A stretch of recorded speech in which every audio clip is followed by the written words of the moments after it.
一起低头祷告。主耶稣，我们打开你的话语，求你也帮助我们打开心灵，来迎接你的话语，带领我们以下的时间，奉主耶稣的名祈祷，阿们。今天是常年期第33主日，下主日就是最后一个了，然后下主日就将临期了，所以是教会年导数第2个主日。那我们来默想世界末日这个问题。耶稣复活升天，那时候门徒们都以为他很快就要再来，可是，一等了40-50年，都还没有来，无声无息。公元70年，耶路撒冷的圣殿被毁。那路加福音是在公元80年。写这本书，他们开始醒悟到耶稣基督不会那么快就来，而我们门徒呢，在耶稣还没来以前，我们要忍受许多的苦难，没有别的捷径。所以，我们今天要来看这么多末世的灾难，看得好像心惊肉跳。可是放眼今日，我们看到暴力嚣张、混乱丛生、战云密布，无处逃源。所以今天的经文来给我们做一个好的反省。来，我们先看5到7节。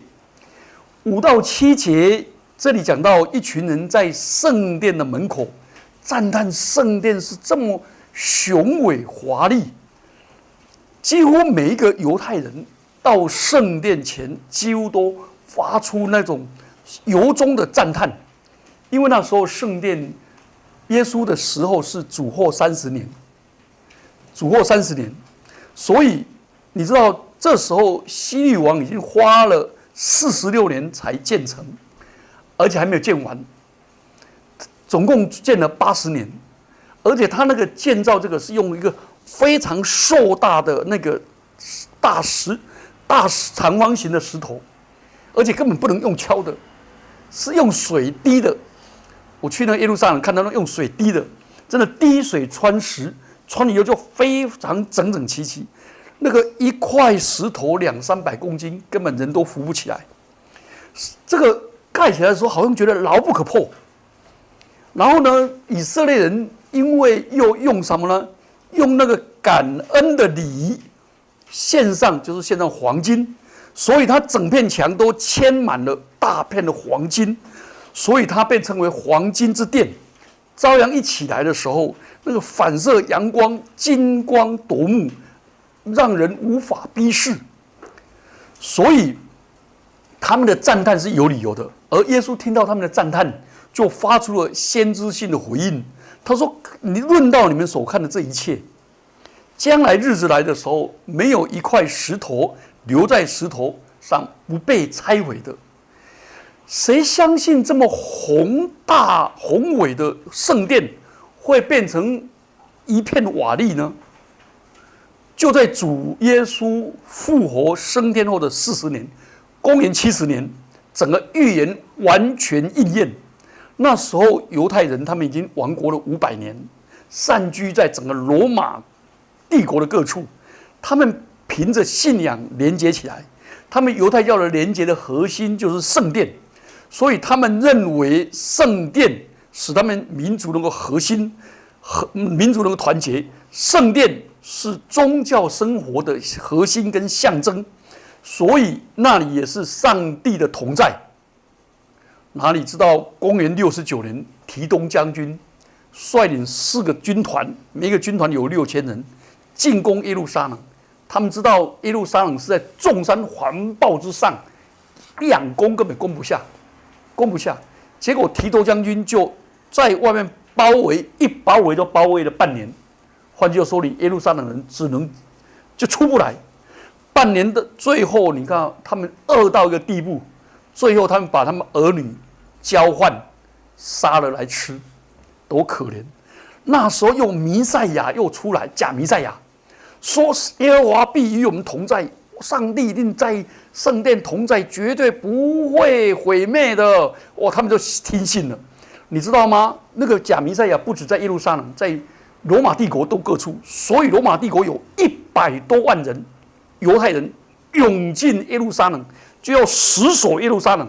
他们觉得上帝一定同在，而且罗马提多将军是罗马皇帝的儿子，一定打败。打败以后，他们还可以反攻，把罗马帝国推翻，犹太国都独立。这是当时的假弥赛亚。哎呀，一围了1年多以后，最后攻破进去，他们那些罗马军队因为围了半年也是受不了了。提多将军说：“你们进去，抢到东西就是你们的。”所以他们要抢的时候，一定找哪里？找圣殿。而圣殿的外墙全部都是金子，而且呢，每一块石头都用金子包裹的，所以他们就用放火烧，让金子整个流下来，然后把每一个石头一定想办法敲开，因为下面还有金子，压在下面，所以变成一块石头没有在一块石头上面。现在只剩下什么？只剩下现在哭墙那一片，死掉了100多万人，犹太人死了100多万人，基督徒死多少人？一个都没有死，因为基督徒相信耶稣基督是基督，是弥赛亚，所以相信基督讲的话语，所以基督徒全部都逃走，一个都不剩，几十万人全部逃走，而犹太人认为你们叛国，你们叛教，你们竟敢逃走，结果我们要死在这里，结果死守人全部杀光光，犹太人杀100万呢，所以可见不是那个希特勒杀60万最多了，就这样，所以这个事情就发生了。好，这事情给我们反省，请问我们到底在信什么？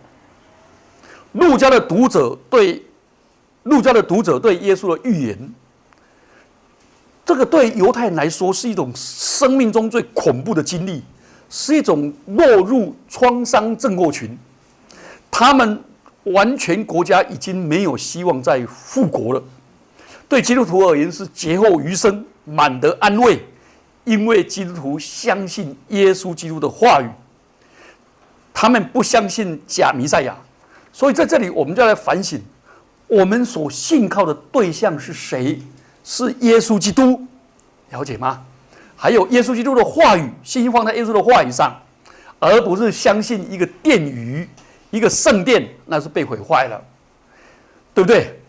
所以我们要相信的是上帝的话语，我们要争取的不是地上短暂的耶路撒冷，而是象征的天国的新耶路撒冷，真理、公义跟爱的国度。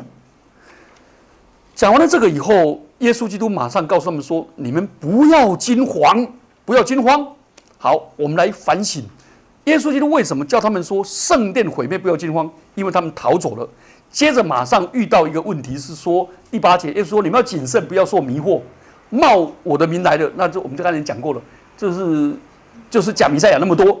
好，第9节说：“你们听见打仗和扰乱的声音，不要惊慌，因为这些事必须有。只是末期不能立刻临到。”这里很清楚，耶稣叫我们人生要做一个分辨，不要把灾难跟末世两个结合在一起。太多人遇到一个天灾地变，就恐惧到一个地步。不要惊慌，原因是什么？这一些事情，灾难跟末日真的是两回事，不要把灾难当作末日。所以，我们基督徒对末日有一个看法，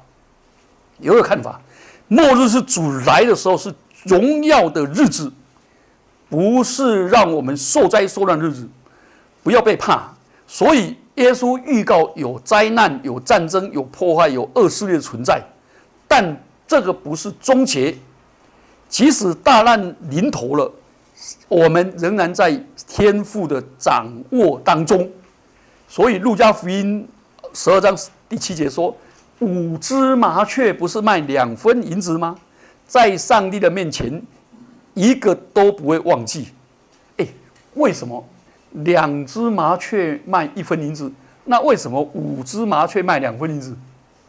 因为犹太人到圣殿有钱人是献牛为祭中产阶级的是献羊为祭没有钱人献什么？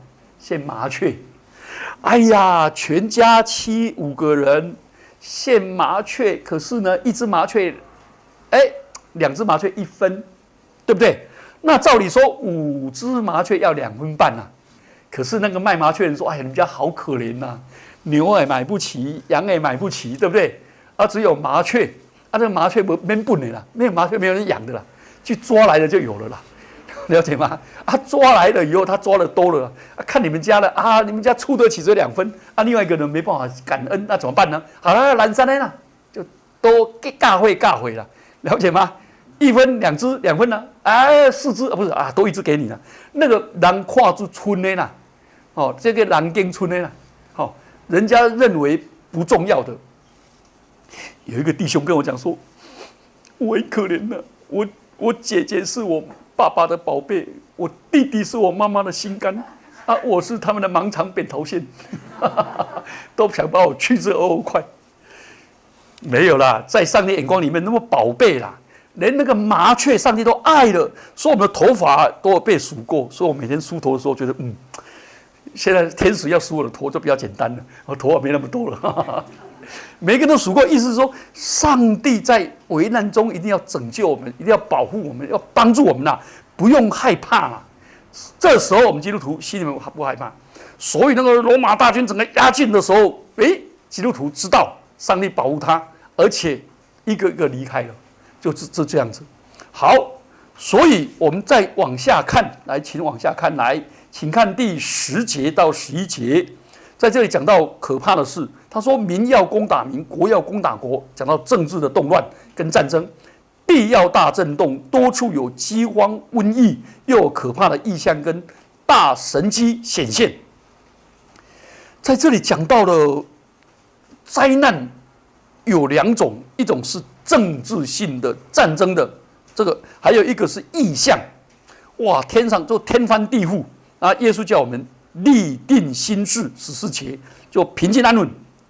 世事无常，人间的权势、财富都靠不住，唯有耶稣基督。好，在这里讲要我们怎么面对呢？怎么面对呢？好，这里告诉我们我们有几个方法，请看第13节。第13节这个也蛮特殊的，他说：“但这些事必成为你们的见证。”好，在这是以先来第12节又讲到另外一种患难了啊。刚才讲了2种患难，第12节又讲另外一种患难。在这一切以先，人要拉住你们，逼迫你们，把你们交给会堂，收在监里，又为我的名把你们带到君王、君侯的面前。但这些事终必做你的见证。你知道主后80年路加的时代，刚好受到一个非常绵密的破坏跟严重的破坏。这种破坏连续到罗马帝国多少年？300年，300年。好，这种灾难的时候，到底我们怎么面对呢？好，这些异象，耶稣讲的话不是无关痛痒的。如果一个人没有经历过大地震的话，或者瘟疫跟灾难，我们都不会了解。我小时候就是在瘟疫的时代。幸亏日本人来了，日本一位内政大臣在统治台湾的时候，广设那个卫生所，然后到了国民政府一来的时候，就接着就公共卫生整个来，不然我们小时候要种牛痘嘛，对不对？每个人要种牛痘，不种牛痘的话得天花。还有以前我读的潮州中学，屏东潮州中学，还有一个内籍研究所，台湾那个内籍之多你知道台湾人以前骂人是骂什么？你知道吗？领导丢给街鸡瘟呐，了解吗？丢给街鸡都死掉，你要丢五街、丢低街，那叫口蹄疫啦，了解吗？这个都够多，整个动物都死光光。最怕的不是这个，丢给街、丢五街都不怕，就怕丢西吉拉街，小孩子全部死光光啊！以前那个瘟疫下来，小孩子死光光啊！到了以后呢？到了我出生了，我是1953年出生，战后婴儿潮，我们出生那一代有65万人。那个死的人已经很少了，为什么？因为已经有3合1、百日猴，有天花、有牛痘的，都这个，所以瘟疫没有那么严重了。那地震越来越严重，对不对？好，这些到底耶稣基督讲这些话，是不是恐吓我们？是不是让我们活在如惊弓之鸟中？没有，耶稣说这些天灾地变之外，还有更严重的，就是教会要面对的是政治的逼迫，再过来就是家庭的逼迫。哇，这种非常的可怕。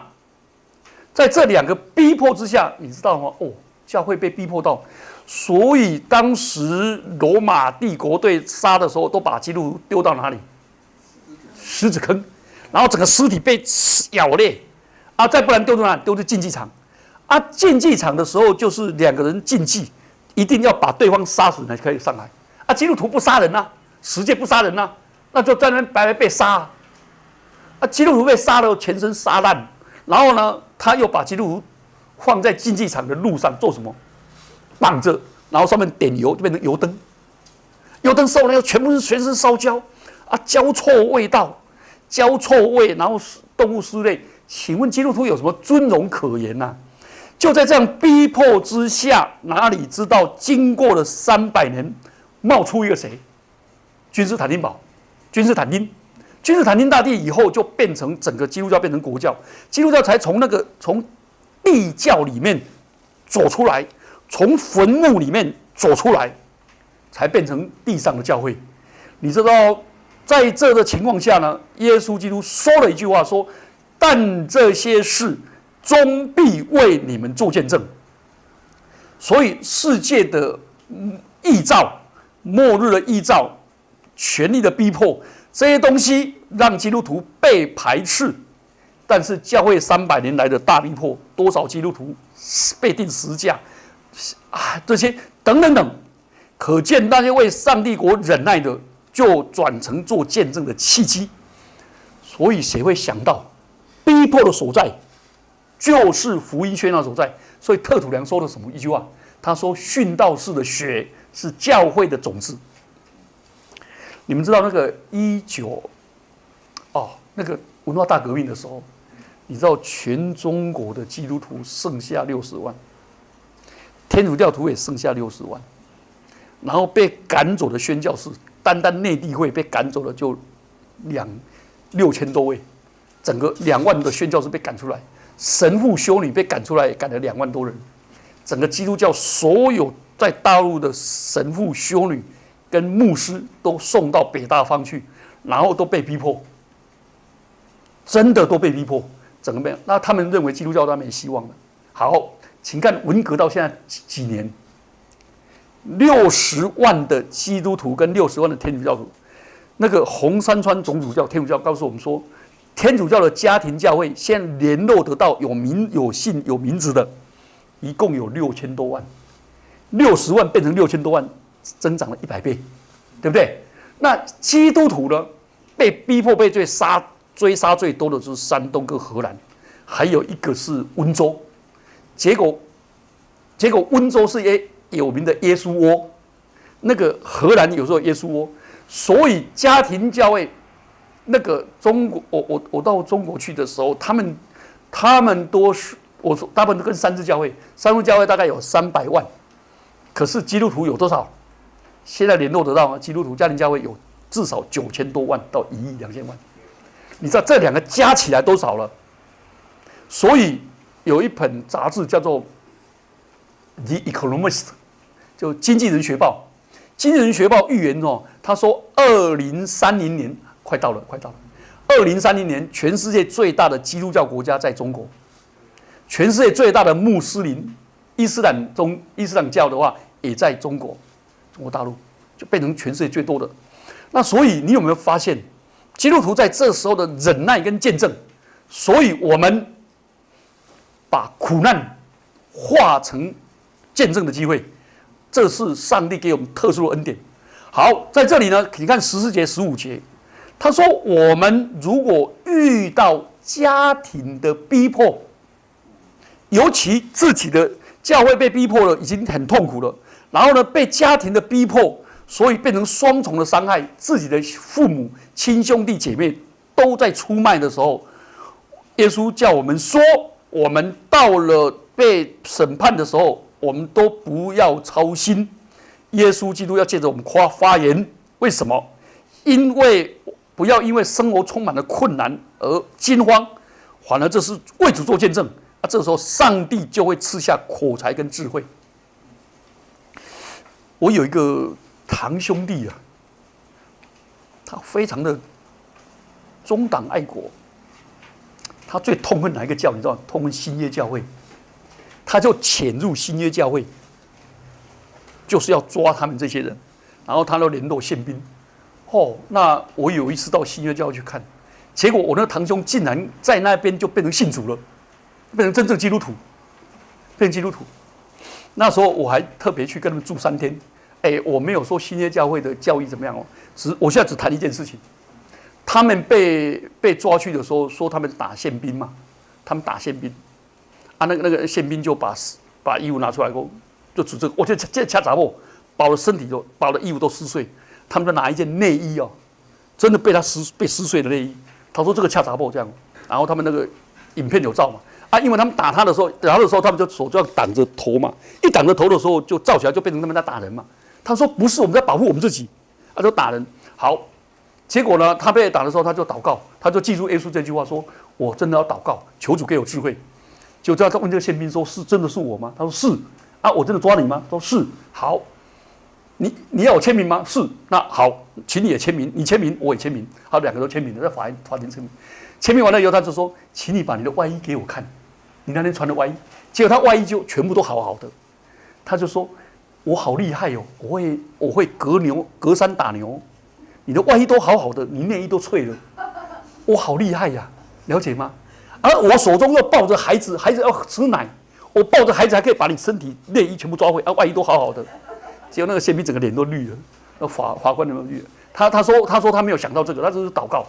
我就举这个例子的意思，抱歉的，刚好提到这个新约教会，我的意思就是，上帝的圣灵要让我们在困难中依赖他，给我们智慧，我们不用活在恐惧的当中。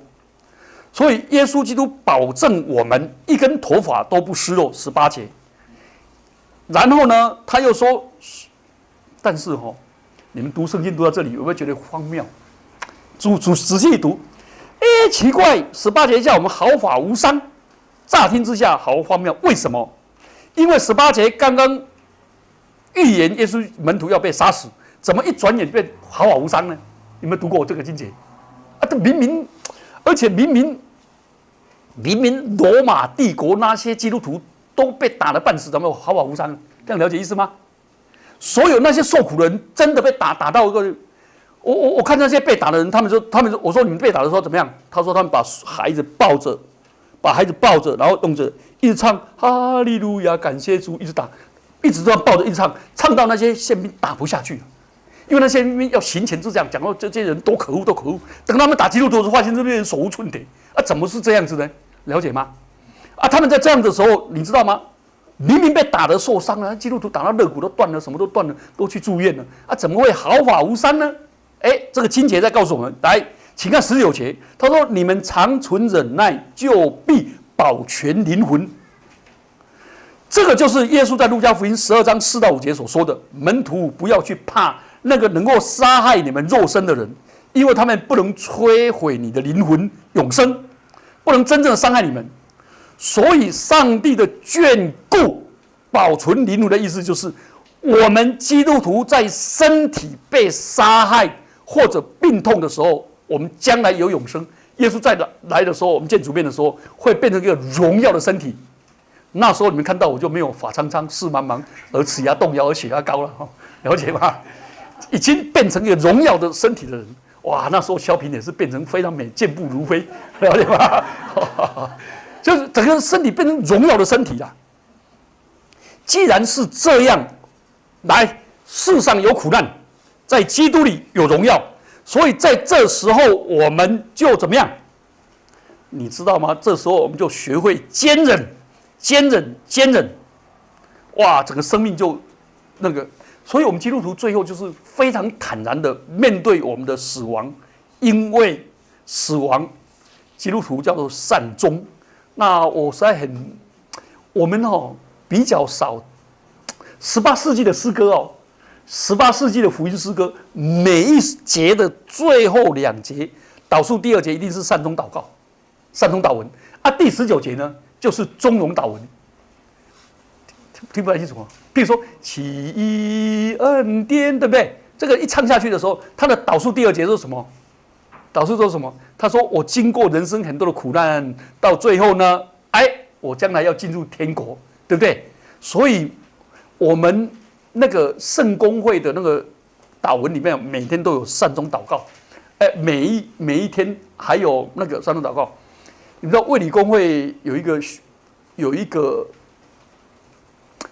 个教区长，他设立了东吴大学，叫林乐之博士。我非常的欣赏他，他就真的为他善终祷告。这个人创办了《万国公报》，创办了东吴大学，创办了中西女子书院，对中国贡献很大的人。他创办一个《万国公报》，听过吗？《万国公报》里面有一个人叫孙文，他写“人尽其才，地尽其力，货畅其流”，登在哪里？登在《万国公报》。《万国公报》影响了梁启超跟康有为的什么的自强运动，也影响了谁？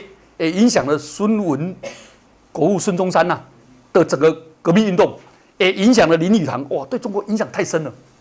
这个人他要在5月的时候，7月的时候，突然把他家人全部召过来，穿着很漂亮的衣服，洗完澡找全家一起唱诗歌，感谢神，诉说主的恩典。诉说完了以后呢，就叫他们好好去睡觉。第二天早上起来的时候，他们家人早上早不起来，一起来他已经走了。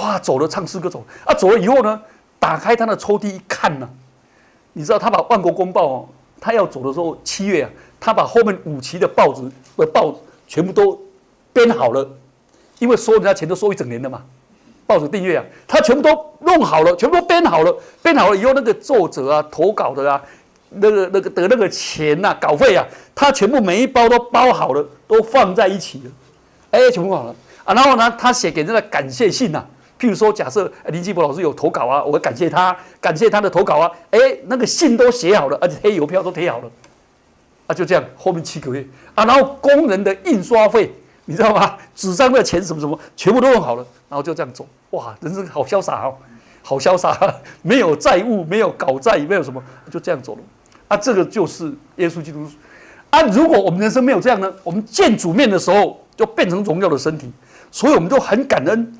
寄居在世，人生无常，但我们在永恒的天家里面，非常的美。所以，我们基督徒变成什么？我们活在这个世上，活一天就要做一天，对不对？做一天就乐一天，乐一天就准备移民到那一边，对不对？所以复活颂说，你们要常常竭力，多做主工，因为在主里面的不是什么，不是枉然的。最后我要谈的是，我们不只面对我们个人的善终，我们也要面对世界的末日。耶稣基督讲道其实我们都不要以为他在讲的是非常的负面的。圣经的信息是讲到的是正面的。举个例子，圣经上讲到来世，其实要我们善度今生，有没有？因为我们今生是种的，我们来世是什么？收。我们今生种下信望爱，永远呢那是永恒的。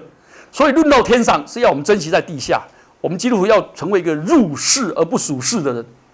好，保罗在罗马书里面讲到罪恶的泛滥，调子非常的低调跟灰暗，但是他要我们明白的是什么？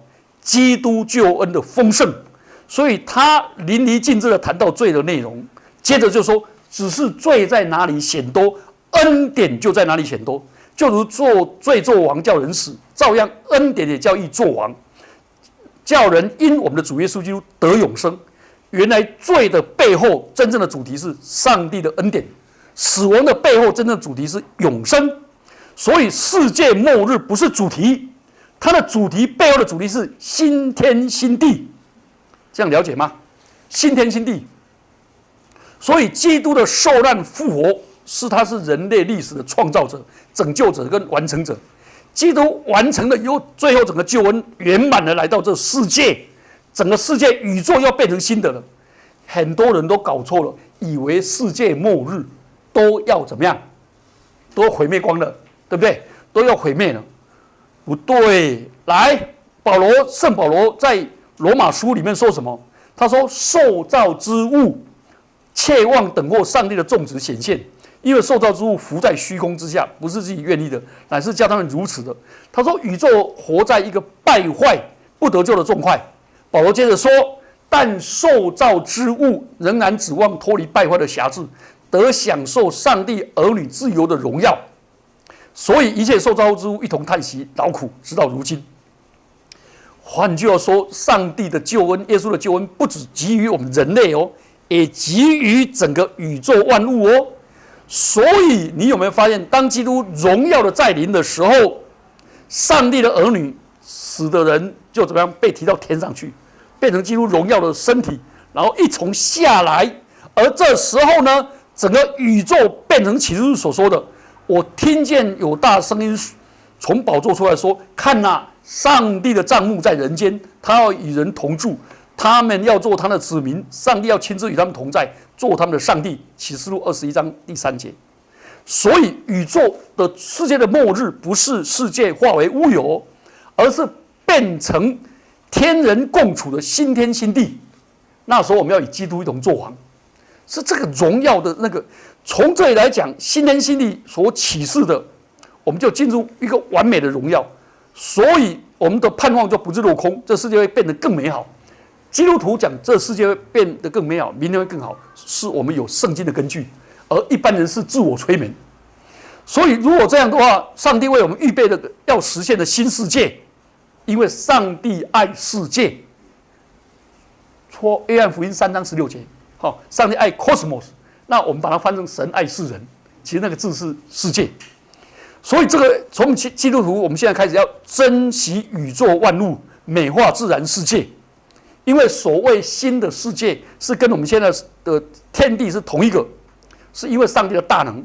所以我们基督徒呢，就要爱世人，把人传福音带了，使他进入善终，进入神的荣耀。我们要爱这世界，就是这样子。所以有没有听过神？如今长存的有信、有望、有爱，其中最大的是爱，对不对？因为我们到了一见主面的时候，要不要信？不用了，已经面对面了。